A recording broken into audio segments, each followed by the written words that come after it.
श्री राम चतुश्चत्वारिंश सर्ग। श्री राम के बुलाने से सब भाइयों का उनके पास आना। मित्र मंडली को विदा करके श्री रघुनाथ जी ने बुद्धि से विचार कर अपना कर्तव्य निश्चित किया और निकटवर्ती द्वारपाल से इस प्रकार कहा, तुम जाकर शीघ्र ही महाभाग भरत, सुमित्रा कुमार शुभ लक्षण लक्ष्मण तथा अपराजित वीर शत्रुघ्न को भी यहाँ बुला लाओ। श्री रामचंद्र जी का यह आदेश सुनकर द्वारपाल ने मस्तक पर अंजलि बांधकर उन्हें प्रणाम किया और लक्ष्मण के घर जाकर बेरोक टोक उसके भीतर प्रवेश किया।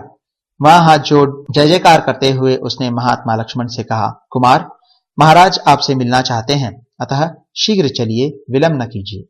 तब सुमित्रा कुमार लक्ष्मण ने बहुत अच्छा कहकर श्री रामचंद्र जी के आदेश को शिरोधार्य किया और तत्काल रथ पर बैठकर वे श्री रघुनाथ जी के महल की ओर तीव्र गति से चले। लक्ष्मण को जाते देख द्वारपाल भरत के पास गया और उन्हें हाथ जोड़ वहां जय जयकार करके विनीत भाव से बोला, प्रभु, महाराज आपसे मिलना चाहते हैं। श्री राम के भेजे हुए द्वारपाल के मुख से यह बात सुनकर महाबली भरत तुरंत अपने आसन से उठ खड़े हुए और पैदल ही चल दिए। भरत को जाते देख द्वारपाल बड़ी उतावली के साथ शत्रुघ्न के भवन में गया और हाथ जोड़कर बोला, रघुश्रेष्ठ, आइए, चलिए, राजा श्री राम आपको देखना चाहते हैं। श्री लक्ष्मण जी और महायशस्वी भरत जी पहले ही जा चुके हैं। द्वारपाल की बात सुनकर शत्रुघ्न अपने उत्तम आसन से उठे और धरती पर माथा टेक कर मन ही मन श्री राम की वंदना करके तुरंत उनके निवास स्थान की ओर चल दिए। द्वारपाल ने आकर श्री राम से हाथ जोड़कर निवेदन किया कि प्रभु, आपके सभी भाई द्वार पर उपस्थित हैं। कुमारों का आगमन सुनकर चिंता से व्याकुल इंद्रिय वाले श्री राम ने नीचे मुख किए दुखी मन से द्वारपाल को आदेश दिया, तुम तीनों राजकुमारों को जल्दी मेरे पास ले आओ। मेरा जीवन इन्हीं पर अवलंबित है, ये मेरे प्यारे प्राण स्वरूप हैं।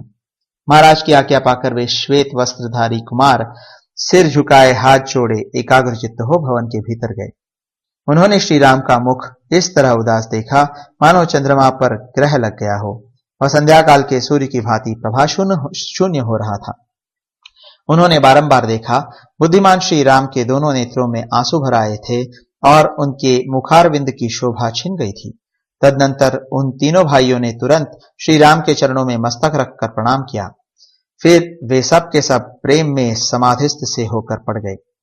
उस समय श्री राम आंसू बहा रहे थे। महाबली रघुनाथ जी ने दोनों भुजाओं से उठाकर उन सबका आलिंगन किया और कहा, इन आसनों पर बैठो।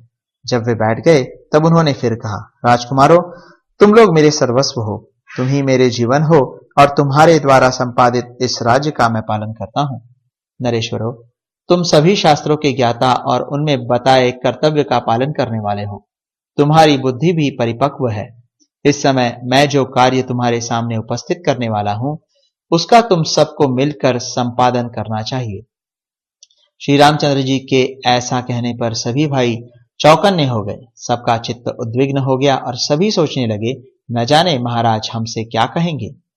इस प्रकार श्री वाल्मीकि निर्मित आर्ष रामायण आदि काव्य के उत्तरकांड में 44वां सर्ग पूरा हुआ।